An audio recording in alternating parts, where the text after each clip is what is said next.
Hello, welcome to Gardener's World.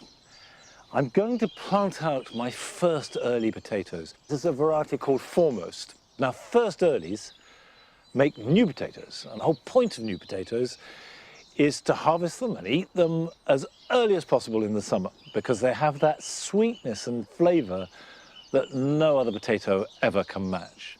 But to get them early, you need to plant them early. And normally that's sometime in March. But this year, we've just had so much rain. The ground has been sodden. So I'm going to give it a go here in a raised bed. Raised beds drain much better. And if you haven't got a raised bed, you can do it perfectly well in a bag, a pot, any type of container that's big enough to let the potatoes grow and multiply. So that can go in like that. One of the advantages of growing in a raised bed is you don't have to dig a trench, you don't have to earth them up, you just make a hole and pop them in. I'll get the last row in, rake them over, and then that's it. Now, if the leaves appear and there's cold weather, it's a good idea to cover them up, which effectively is earthing them up. You can do it with a layer of compost or straw or even fleece. Other than that, there's nothing to do. Let them grow and then harvest them, hopefully around about the beginning of July. Now, coming up on today's programme. Sue is at home in her own garden as she makes a start on her new hot border and tackles a range of spring jobs. So here we are. Welcome to the new area of my garden. It came about because we needed to change the steps to make them safer. And it's resulted in 4 new beds for me to plant. We explore the Cornish garden of the author Patrick Gale, who has transformed a farmyard. It is a very lovely place to write. But the funny side of that is, of course, being an obsessive gardener, I've no sooner sat down with a novel than I notice something that needs deadheading. Toby visits the beautiful Vann Garden in Surrey that has been in the hands of the same family for over a century. It's incredibly special because I look out the windows, as you say, or I look at the flower beds. My parents' hands are on literally every single plant that there is in this garden. And I shall be planting up an awkward east-facing bed.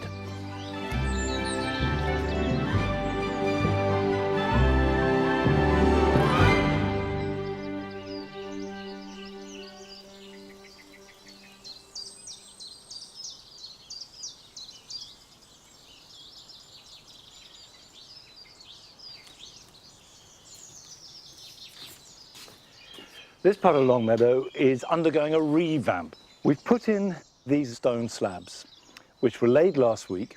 This is the basis for a new seating area. And what I want to do with the planting is to make it as fragrant as possible. And if you're going to have fragrance, you've got to have roses.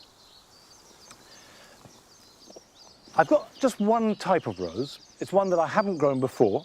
It's called Emily Bronte. It's modern. In fact, it's only been around since about 2018, and I've chosen it because it has really good fragrance. And it's an English rose, which means that it has the virtues of long flowering from June right through till the end of the season, which could well be into October. And I'm planting them on each of these points here. So the idea is that there's this sense of encircling fragrance.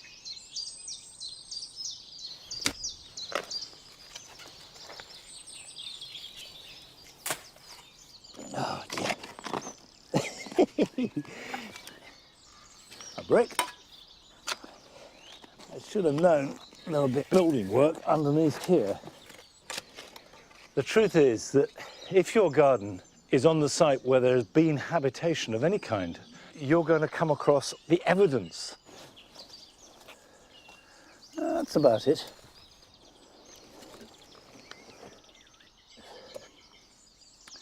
Now, roses ideally are planted quite deep. All roses are grafted, and you don't want to see the graft above the ground. In fact, you should bury it at least an inch below the soil.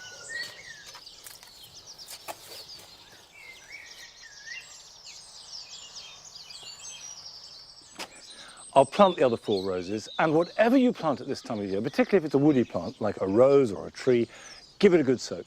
Now, I've got a couple of Philadelphus. Now, Philadelphus is mock orange, and it has these wonderful white flowers that are rich with a fruity fragrance round about the end of May, early June.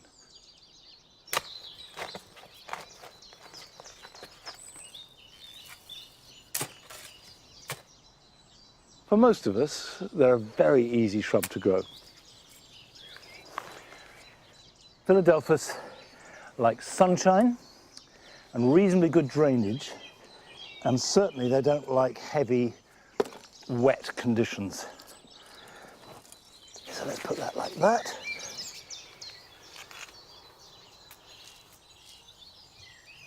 As well as flowering shrubs, I'm also going to be planting a range of plants here. For example, I've got a little tray of sweet williams here. Absolutely lovely, really good fragrance. You can buy them at every garden centre and just pop them out either into a border or into a container, and they will grow on and flower this summer and give you instant results. Now, we joined Sue in her own garden in South Wales to see how it's getting on. It's been a really wet, long winter, and it looks as though it's continuing into spring, but the garden is starting to come alive. I'm removing the heads of the hydrangeas, which have looked absolutely stunning in the winter. I've left them on to protect the new shoots from frost. I need to chop them to just above a new bud where the leaves are coming out. Otherwise I'll lose the flower if I cut it too short. And as I remove the heads, you can see all this beautiful new growth coming, and the plant changes from brown to green in a matter of moments. So I don't want to take too much height off them. But sometimes they overextend into what's growing beneath them, so I may take the lower branches back a bit further. None of this is going to go to waste. Most of it is going to go on the compost heap, but some of it is going to go to make new plants.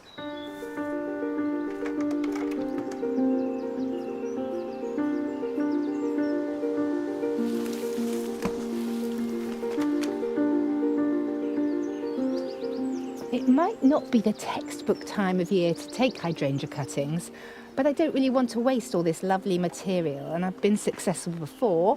I've got a couple of cuttings here from last year. Now what you've got to look for is a little node to cut to, and you need to cut just below that node. And by doing that, all the hormones are there to help get it to grow roots. I'm going to make a little hole at the edge of the pot and pop the stem in about 2/3 of the way. By putting it at the edge of the pot, it drains more freely in this area, and it gets warmer because in the centre it can be quite damp and cold.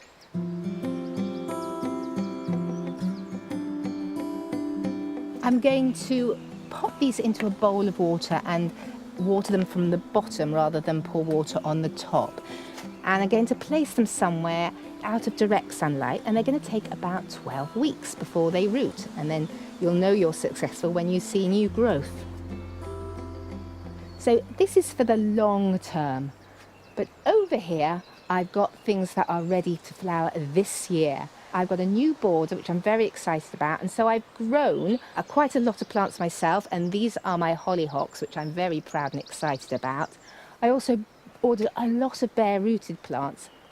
It's much cheaper to buy them like that, but they literally come with no soil. So I've potted them up to keep the roots moist and protected. Bare-root plants come in all sorts of sizes, and I've got a bigger one over here, which is a lovely apple tree. And I'm going to plant this now.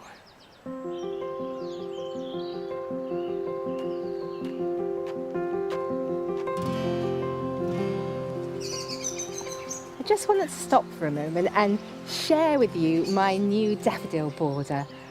I wanted lots of different tones of yellow and ones with different heights. At the moment, I've got these beautiful ice follies, pale yellow outer petals, and next to them, they've started flowering a bit early, are Barrett Browning, and they've got a bright orange centre. The yellow on the petals of the flowers complement the lush green growth of the Spirea white gold at this time of year. And I planned it, and it's worked, and I'm really pleased.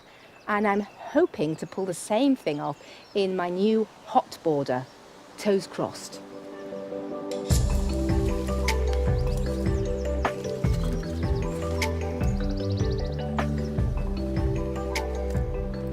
So here we are.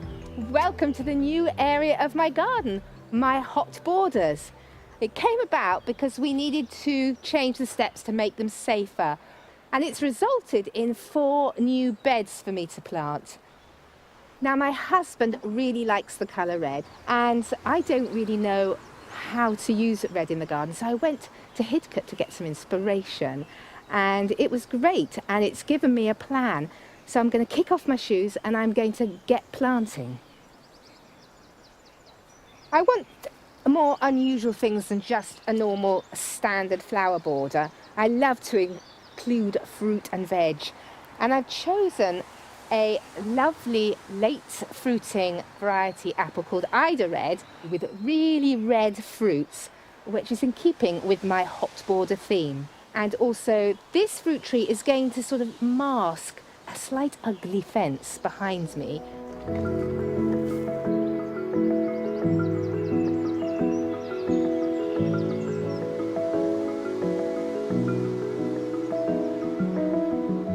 Sowed these hollyhock seeds last year because they flower in the second year, so this is the year they should flower. They are short-lived perennials, but they grow to over 2 metres, so the flowers should be at eye height, which will be really nice. I'm going to knock them out here because it's easier than doing it when I'm planting. And look at that lovely root system.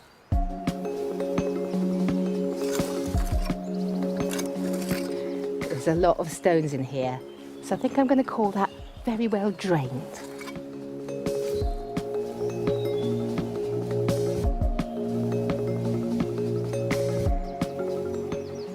In this area, I've started playing with the pots, laying them out.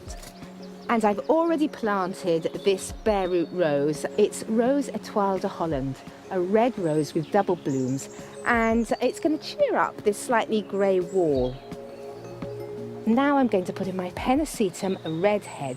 It's going to grow to about 1 metre high and can spread to about 1 metre wide, so I'm worried it may be a bit thuggy, but I'm going to give it a go. It came bare rooted. I just popped it in the pot to keep it moist, and you can see it hasn't really got going in the pot, which is a good thing. So I'm going to pop it in. They're going to take a couple of years to get to their full size, so I'll have lots of gaps. So I'm going to interplant with hardy annuals later on. But there's one seed that I really need to get in now, and that's a broad bean.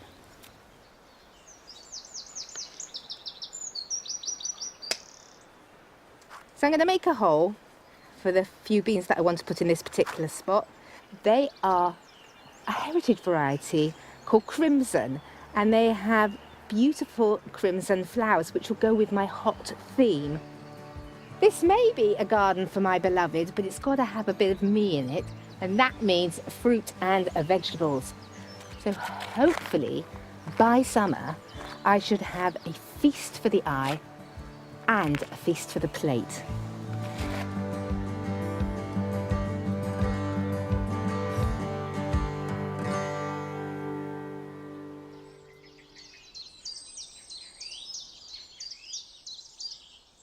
We shall, of course, be returning to see how Sue's garden gets on, and I, for one, am fascinated to see how that combination of broad beans and grasses fares. Now, here in the cottage garden, we've made big changes over winter. We've taken out hedges and trees, and we've planted a lot more things, many more roses, some more topiary, and lots more tulips. And the colours I chose were variations of pink, apricot, and peach. But some have worked, but some not so much. For example, we've got a whole raft of tulips here, which are sold as apricot, but have turned out a sort of distinctly lurid shade of lipstick pink. But I have to say in their defence, they do make a lovely cut flower. Win some, lose some. We're now off to visit one of your gardens, and this one is in London. Hi Gardeners World, my name's Natasha. Welcome to my garden. We live in southwest London and we have a garden that's approximately 2.5 metres wide by 8 metres long. We moved in about 1.5 years ago. This whole edge of the garden was covered in ivy and was completely overgrown, and one of the main constraints when building our garden was budget. We spent approximately £40 on seeds and tubers and another 30 on compost, and we created all of this from just that. It was very important to me to have lots of fruits and vegetables in the garden. I wanted to create something that was mostly edible, but also with some bits of interest both for the pollinators and for us to look at. So here we've got a mixture of, we've got some lovely tomatoes, some cosmos, some strawberries down here, as well as some basil, lovely chives, and dahlias, of which we eat the petals often in salads, mixed in with this enormous courgette, which almost feels like a tropical plant, and it also tastes delicious. Many of the features in our garden are reused or recycled from our recent home renovation. We've created a frame for the sweet peas and cucumber to wind through. We've also redone our bathroom, and we had lots of bits of tiles left over, so we created this lovely edging for the borders. Although our garden is quite small, we are very fortunate to live right in front of a nature reserve. We also share a boundary with our neighbours, which is almost completely made out of jasmine, which smells lovely in the spring. We hope you've enjoyed visiting our garden. Thank you for coming. Bye!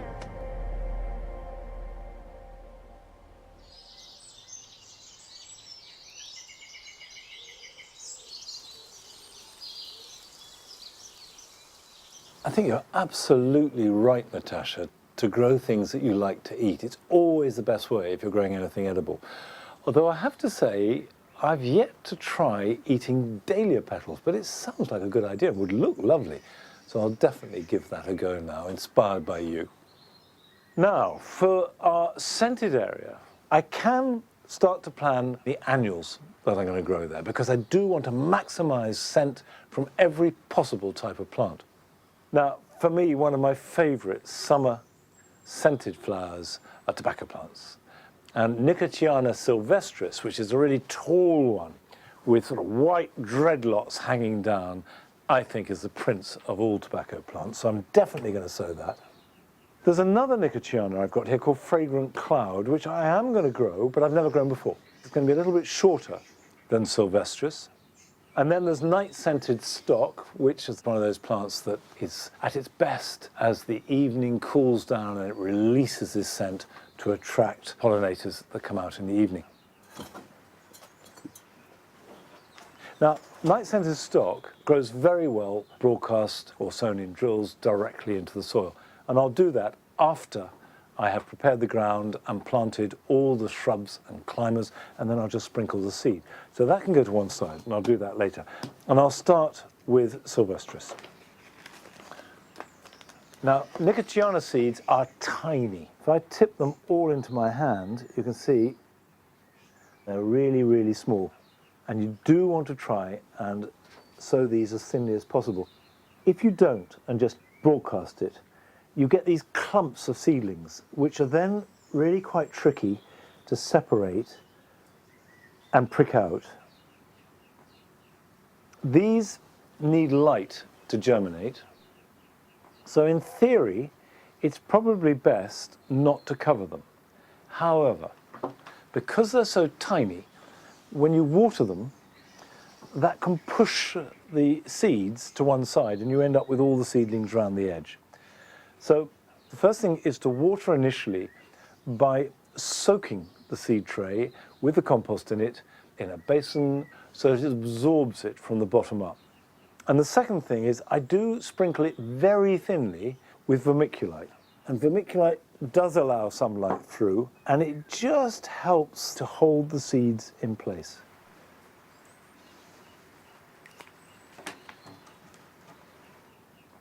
It is important that they have some warmth to germinate. A windowsill above a radiator is absolutely fine, or even in an unheated porch. But if you've got a greenhouse, and even better, you've got a greenhouse with a heated pad, then they will germinate in about 7 to 14 days. Prick them out as soon as you can handle them, and they should be ready to plant out, certainly after the last frost, whatever that means where you are. They will start to flower around about the end of July into August, and go on flowering until the first frost.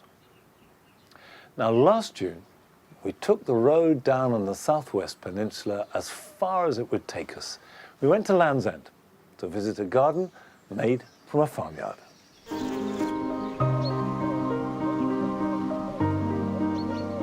My name is Patrick Gale, and I'm a novelist and playwright, and we are here at our farm at Land's End, Trevilly. It's the last farm in England. It's my husband's ancestral home. They've been here for many generations. It is a very lovely place to write, so it gives me a great excuse to sit outside and enjoy the garden with a manuscript on my lap. But the funny side of that is, of course, being an obsessive gardener, I've no sooner sat down with a novel than I notice something that needs deadheading or some wretched weed that needs pulling up. It is one of the windiest places in England, so it's a challenge to garden in. We have sea on both sides of us, so there can be salt winds, but there are benefits to it. It means we have virtually no frost at all. So the garden is full of Australasian plants, which we can grow out of doors right through the winter. The garden is split up into rooms, partly for practicality, because that limits the wind damage, but also to allow for different atmospheres. So we have this very lush, fairly formal rose garden. We have a container garden. There's a vegetable garden, a shade garden, and then a fairly formal little garden around my writing shed. This is very much a romantic, unexpected garden. It has no straight edges, no symmetry, and crucially, you can't see it all at once. You have to keep following these higgledy-piggledy paths to see what's around the corner, putting in plants in such a way that they look as if they've been there forever. Our soil is little more than a foot deep, so the entire garden is in raised beds for the plants to have enough soil space.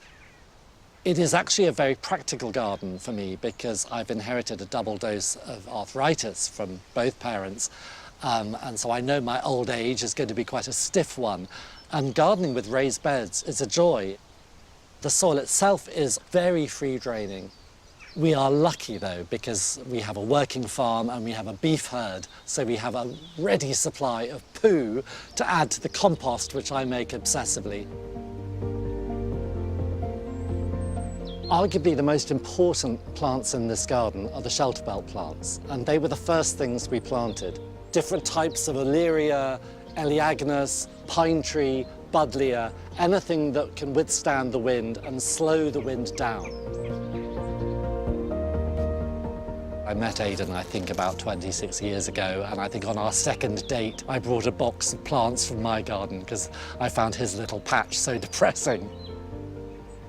Really, what we have now is a testament to my pester power. So I've, over the years, pestered him to let me have just a little bit more farmyard. And gradually, what was farmyard has been encroached upon by flower bed.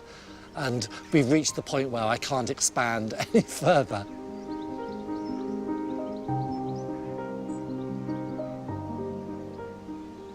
This is the deliciously lemon-scented lemon verbena. And for most people, it's grown as a little pot plant. But with us, it lives in the ground and it's become a tree. I regularly use this as a tea. They do say in Chile, where it's a very popular tea, that it gives you strange dreams, but I've never experienced that. We were in Umbria and found a little hill town which was cobbled throughout. And we were so struck by how beautifully the cobbles changed colour in the rain, but also the efficient way they carried the rain down the hill. And so we realised this would be a really good solution for this garden.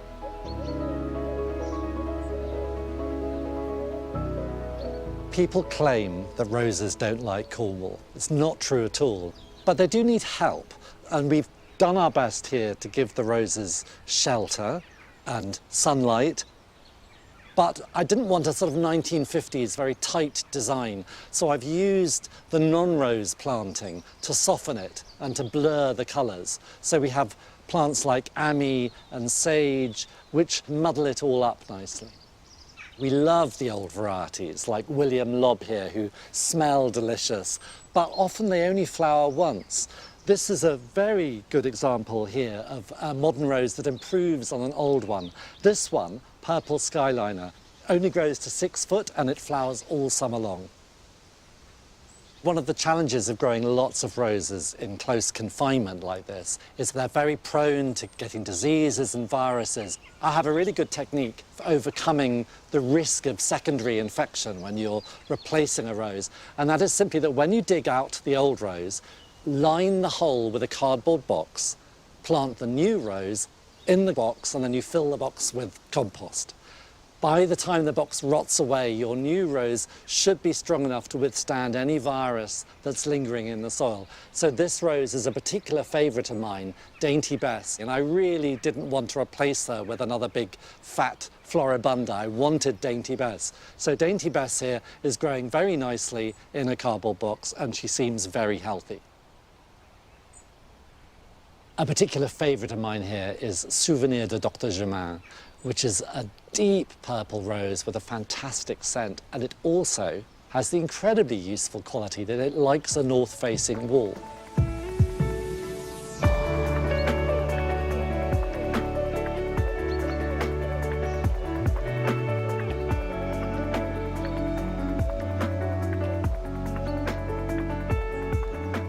I do look at friends with very sheltered gardens and with lawns, and I don't envy them a bit, because what we have is unique and special, and I really just love it.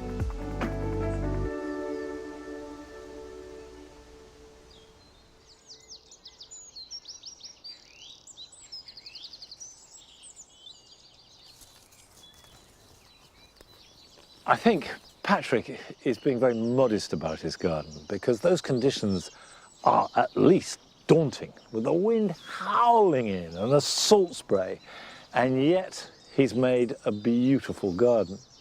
Talking about the weather, you may notice that the 2 larger privet balls that I put in here about 3-4 weeks ago have defoliated, and I think that's probably because they had to face the wet and the cold that we've had here for the last month, and so they, in shock, shed their leaves. But there is masses of new growth, and they will be fine. I'm planting some ammi here in the writing garden. Ammi is one of my favourite plants. It has white umbels of flower. There are 2 types of ammi, Ammi majus and Ammi visnaga. Ammi majus has flatter umbels, and Ammi visnaga, which is this one I'm planting now, has got a more rounded umbel, and to my mind is more robust and has a longer flowering season, and I tend to grow much more of it because of that. The only really big problem with ammi is that rabbits love it.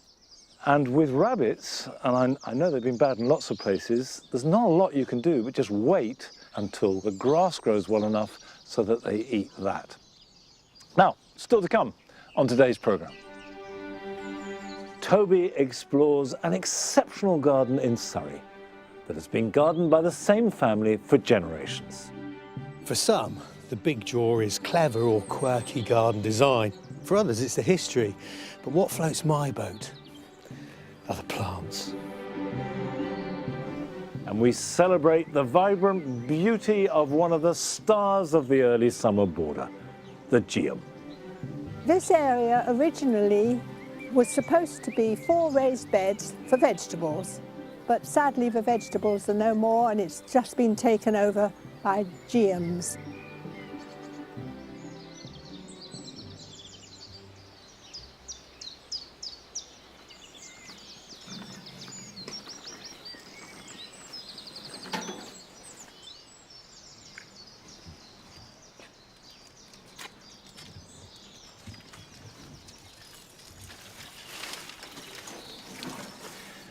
These are all agapanthus, and they've been stored in the greenhouse over winter. I pulled them out the other day, so they start the hardening off process. And also in the case of the evergreen ones, you can see there's an awful lot of white on the leaves. And this is because they've been put underneath the staging, so they need to get some sunshine, like we all do, and green up. These are herbaceous ones, which tend to be a bit tougher. But with agapanthus, they flower best if they're slightly constricted. But when they get too constricted, then you do have to divide them. And now is the time to divide them. The problem being is they can be really difficult to get out of the pot. This is a dedicated tool, which is a cross between a palette knife and a sabre. And the idea is that it's flexible, so you can work it around the edge of the pot. See, this is really tight. And then just move it around to free it. Obviously, if you don't have one of these, and most of my life I haven't had one of them, anything that you can get in, I am pushing as hard as I possibly can.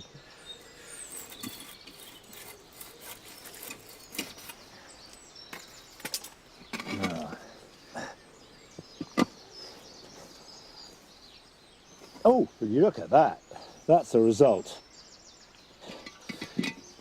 Now you can see how root bound that is. Absolutely solid root. Okay, that's that. There are a number of different ways that you can divide this. You could get a sharp spade and chop it in two, like dividing a hosta. You could use a bread knife. I haven't got an old bread knife, but I have got an old saw. And that will do the job. So just get in there, be brave, and just saw through the roots. Right, there we go.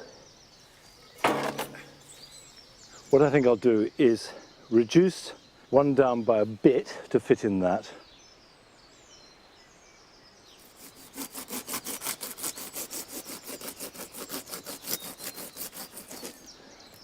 Go.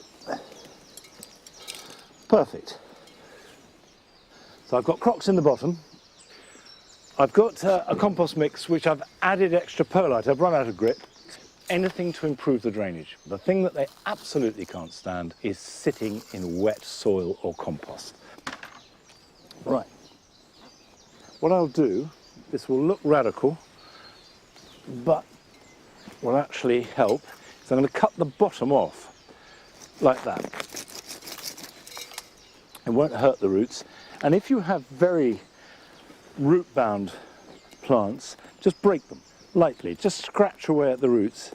And what that will do is stimulate new growth from where they've been damaged, and that new growth will grow out rather than round the root ball.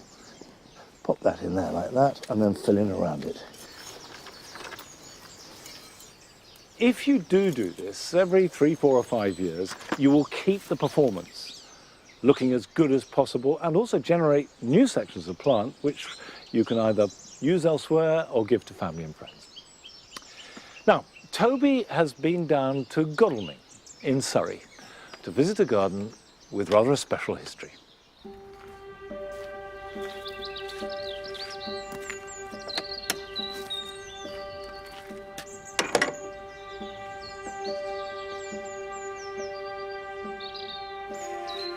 I love visiting gardens. I mean, they're places where the magic runs deep. Whether they're big, small, public or private, not only are they filled with inspiration, they're packed with ideas that you can use in your own garden at home.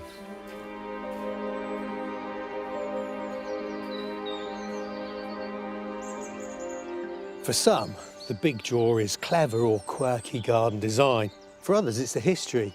But what floats my boat are the plants. Flowers, of course, provide blasts of colour. And up close, they sparkle like jewels. Just look at the petals on this magnolia. They look like sequin-studded silk. But it's when plants are grown together that things get really special. This is the Vann Garden, a 5-acre design which sweeps around a 16th century timber-framed house set in the beautiful Surrey countryside. This is a garden with something to admire at every turn, and it's been home to the Carrow family since 1907. The name of a place can sometimes give a clue to the soil and the growing conditions. Vann, sometimes pronounced Venn or even Fen, means bog, and that's thought to relate to an ancient settlement below the Surrey sandhills. It's certainly wet underfoot. And this is the perfect fen bog or Vann plantscape. And the star of the show, these wonderful snake's head fritillaries. Well, they're my favourite harbinger of spring. Such wiry stems, but still they're tough. And I love the fact they've got this checkerboard pattern on the petals, and also that the flowers are so boxy, as if they've got shoulder pads in the top, like a ill-fitted school uniform. They're easy enough to grow in a garden though, particularly if you have wet ground, because they really thrive in those conditions and are perfectly adapted to it. In fact, at the end of summer, they produce these little clusters of seed, and each kernel has this corky edge to it that makes it look a bit like a miniature coracle. Now that allows it to be blown on the breeze, or if the ground is sitting wet, float to pastures new. For the use of wildflowers in this garden setting, we have a certain Gertrude Jekyll to thank. When William Carrow arrived here with his family, there wasn't much here at all. In fact, this place was just for weekends. Imagine that. But then William met Gertrude Jekyll, and it was her influence and a shared passion that transformed these grounds into a botanical masterpiece.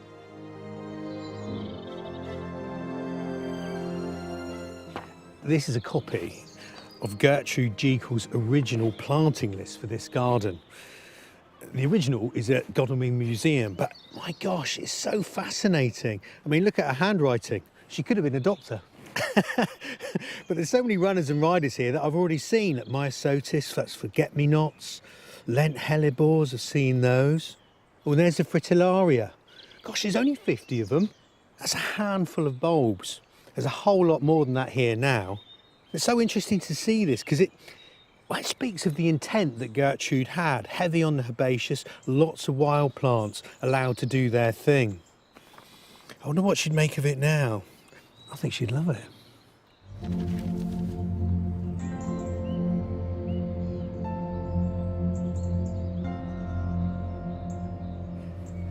Gertrude Jekyll is famous for her clever use of colour. I mean, she was an artist, but she also brought together the two rowing camps of garden designers, those that like formality, and the others, the late Victorians, who wanted to kick back, push against industrialisation and felt that gardens should be left to go wild. A great example is this beech hedge. It's a tree that grows in the woodlands hereabout, but clipped up it has a certain element of formality and is in fact, well, like living sculpture. These domes were part of her design, and because clipped beech holds its leaves on its branches from autumn, what a fabulous foxy backdrop for this, well, spring scene.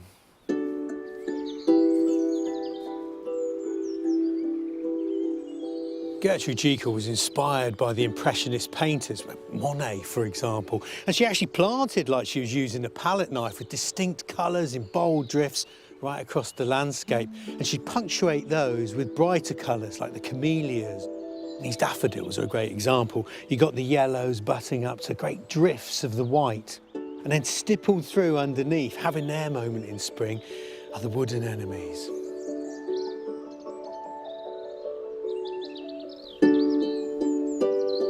The next generation of Carrows took up residence in the 1960s. Vann's current owner, Emily, has vivid memories of this beautiful place. I think my real earliest memory is probably underneath the parottia over there, sitting on a blanket, an itchy wool blanket with toys all around me and hearing the birds. I think that's one of them.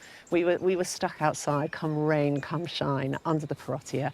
I only had one rule when we were growing up, and that was don't run on the flower beds. And that was it. This was never a museum. It was our family home, and that's always been really important. And that was in the DNA, I guess, of the original design, a place to be lived in and loved. And I guess now, everything you touch, everything you see, every view out of every window must have great memories. Oh, absolutely. I mean, it's sort of really tragic in many ways that I'm now living here. My mother died of COVID right at the start of the pandemic. Sorry.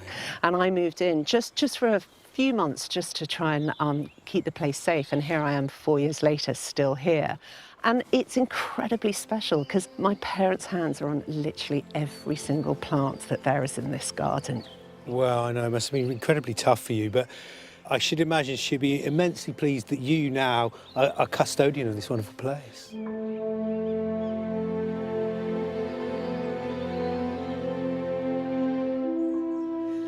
The best garden designs stand the test of time. And on the banks above the water gardens, designed by Gertrude Jekyll, you can see the 3 tenets of her design principles. She was very careful with colour, and she combined plants that had flowers that made each other pop. So she would put an anemone blanda, which is blue, with yellow celandine and golden forsythia. Plants that are on the opposite side of the colour wheel. She also repeated plants to make her gardens more coherent and tied together. And she also coined the idea of succession. And before this anemone blanda came into bloom, there were snowdrops. And when the forsythia finishes, cherries and azaleas come into flower, keeping the show on the go. Yeah, it's clever and colourful stuff.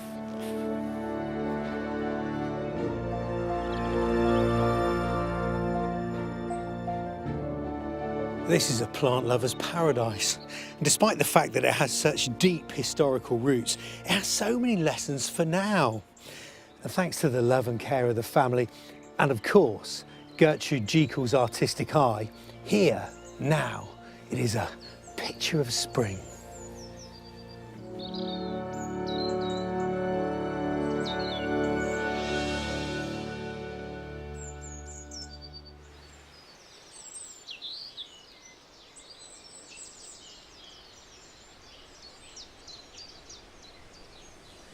You can visit the Vann because it's part of the National Garden Scheme, and I can't stress too much how valuable it is to visit gardens.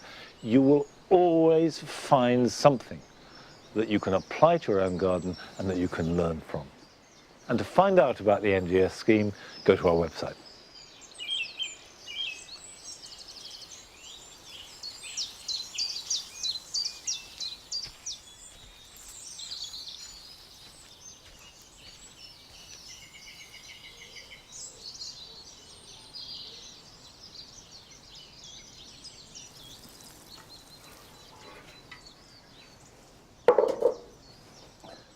Now this is a quince, but it's not the sort of quince that I've got growing down in the damp garden, which I grow for its fruits. This is Kinemeles, or Japanese quince. This is a variety called nivalis, which is white, and it does produce fruits, which are edible. And it's grown primarily for its flowers. And the blossom is really reliably produced in shade, which makes it incredibly useful. It's one of those plants that is actually happier in shade than it is in full sun, and it will grow in almost any soil. So really tough, really reliable. And we have a wall which faces directly east. Now, east facing is a tricky situation because it's in shade for most of the day. So quince is perfect.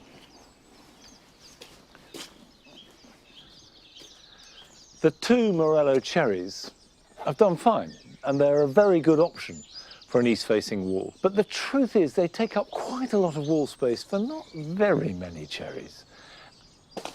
Now, the quince, I actually want to fan it out like the Morellos, and I want to be in line with this path. Other than that, straightforward. Anything that you want to climb, plant a little bit away from the wall. Never plant it right at the base of the wall, because walls suck up moisture.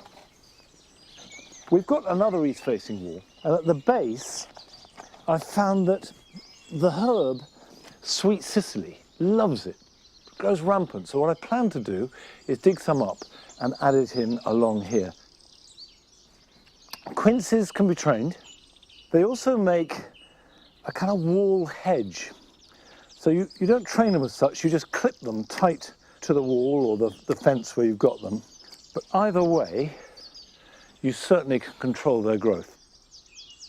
I say east-facing is perfect, which it is. They'll grow perfectly well on a north-facing wall too.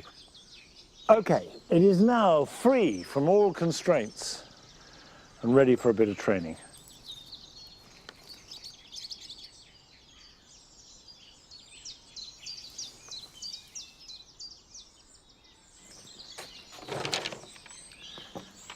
Now, I have got wires for the cherries, so hopefully this will do. So if I try and put a stick in like that, and that can go to that wire, and I've got a long one for the middle, and another one here that will go across there. Well, that's a start, so that can go like that. I've said it many times before, but it's worth repeating, is that when you tie something up, you should always use a material that's softer than the thing you're tying. So soft twine is invaluable. Now, this is where you have to be ruthless. This has got flowers, is healthy, but I can't really train it to go back. So I'm going to cut it off, even though that means removing some of the blossom, because it will take away growth from the rest of the plant. Now, a plant which probably would do perfectly well here, but is best in some sunshine, is the geum. I love geums. They have an intensity of colour. There's something sort of bright and fresh about them. And we went to Frittenden in Kent to visit the National Collection of Geums.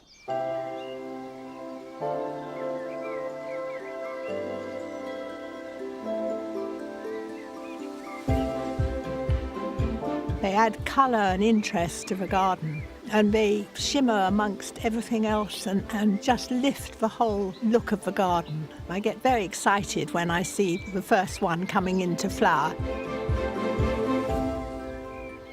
I am Sue Martin, and I have the National Collection of Geums.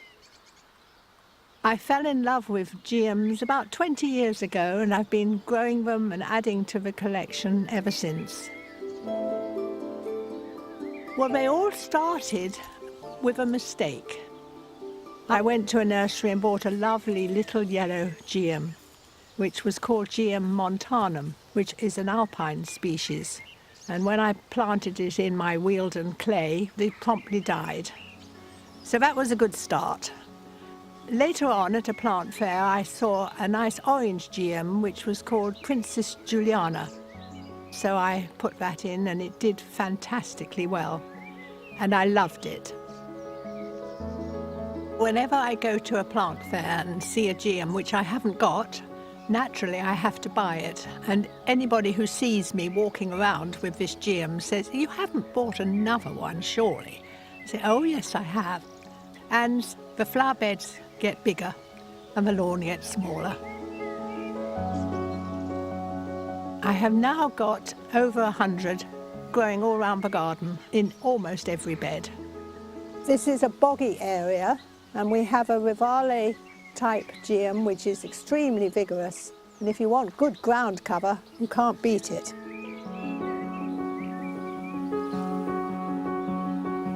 This is one of my favourite geums. It's called Hilltop Beacon. As you can see, it gets really tall and stands up above all the other plants.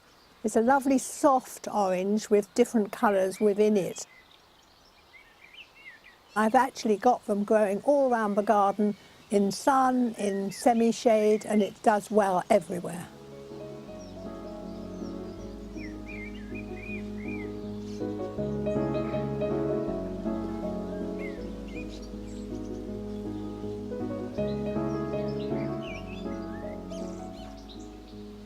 This is Geum Rubin, and I love it because of the colour, the beautiful red.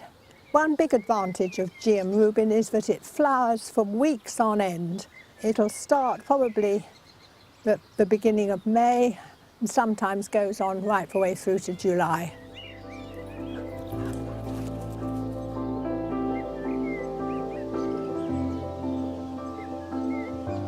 This isn't a very big garden, although it's quite intensively planted.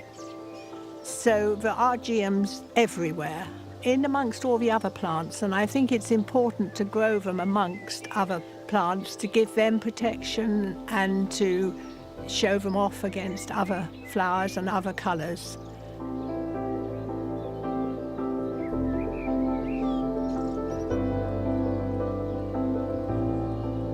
When I buy a geum, I divide it into 3 and plant each in a different part of the garden, so I can see if it does better in sun, semi-shade or shade.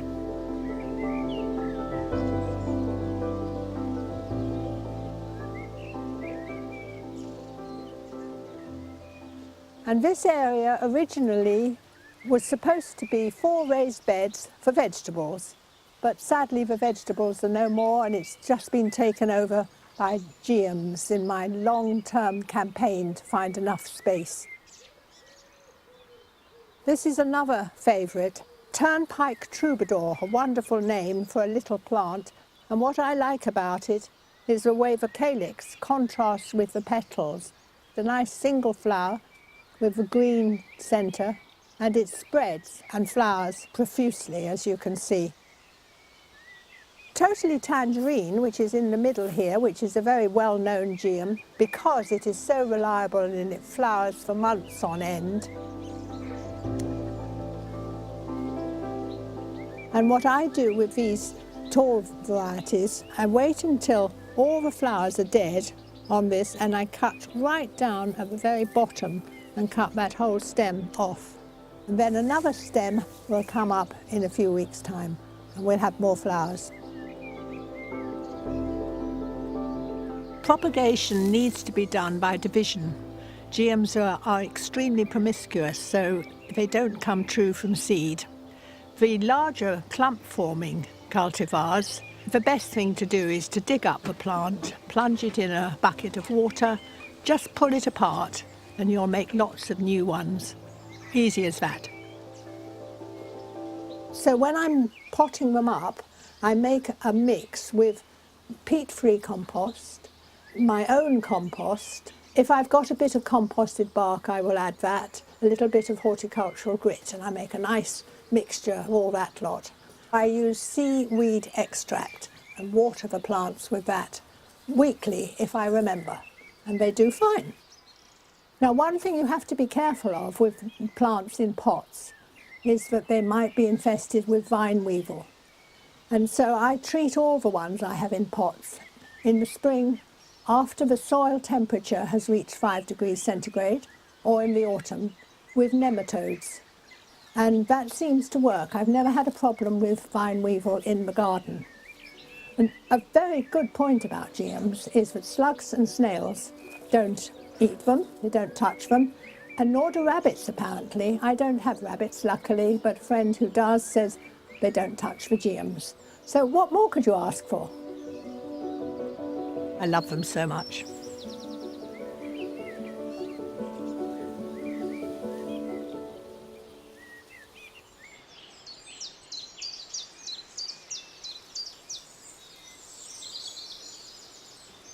What? You can't have that. No, it's mine. Absolutely not. No. Right. I have to say I am a huge fan of geums. I love them. And luckily they love Longmeadow too. What they really like in my experience is either heavy or slightly damp soil. Now, going from the sublime to the bit more practical, it is now time to start to sow squashes. Now, the squash family includes pumpkins, squashes, courgettes, cucumbers, gourds, melons. And I've got 3 types here. There's a winter squash, which is a butternut. And butternuts have a yellowy, orangey skin, quite firm texture, very good for roasting. A Turk's turban, which looks fantastic, I think eats quite well. And Crown Prince, which is not one I've grown before, but has very, very good recommendation and apparently stores very well too. So I'm going to grow these 3. I always sow 2 seeds to a pot, in case one doesn't germinate or one grows less well, and put them in on their edge.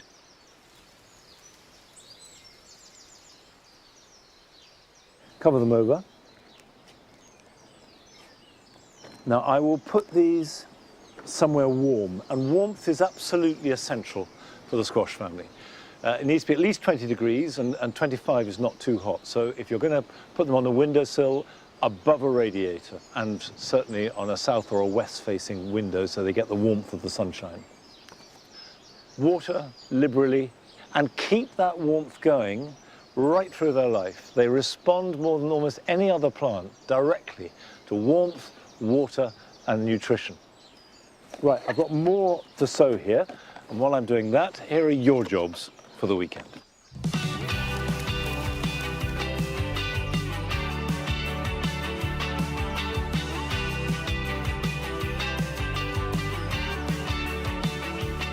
If you've grown spring flowering bulbs in pots, when they finish they should be set aside so they can slowly die back and feed next year's bulb.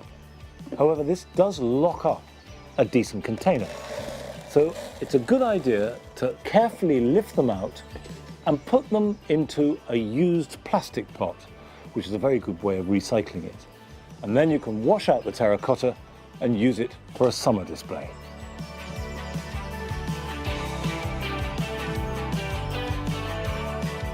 The most common mistake with houseplants is to overwater them.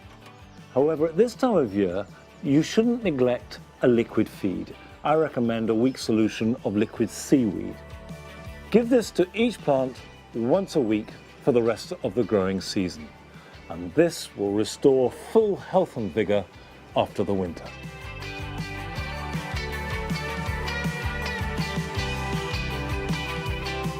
By this time of year, the old fronds of ferns have become tired and browning, and they're obscuring the new growth. So cut them all back, going right back to the base, but be very careful not to damage the delicate new growth. And then, having cleared them away, you let light and air in so that you can enjoy the fresh display.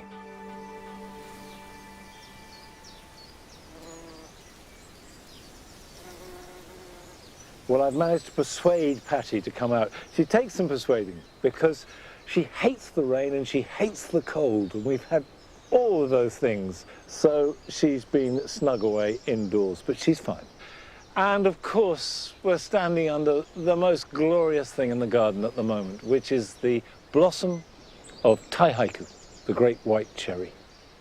And one of the features of this particular blossom is it's very temporary.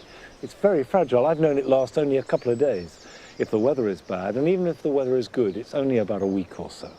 But while it's there, it is fantastic. And of course, this is spring. This is the season of blossom. We may have had horrible weather in winter and early spring, but nothing can stop it now. We've got the blossom of the crabapple and the pears and the apples, and one of my favourites of all, the quince blossom, which will appear round about the beginning or even the middle of May. So lots more blossom to come. So let's enjoy spring for all that it can offer us, regardless of the weather. And that's it for today. But we will be back here at Longmeadow at 8 o'clock next Friday. So until then, bye-bye.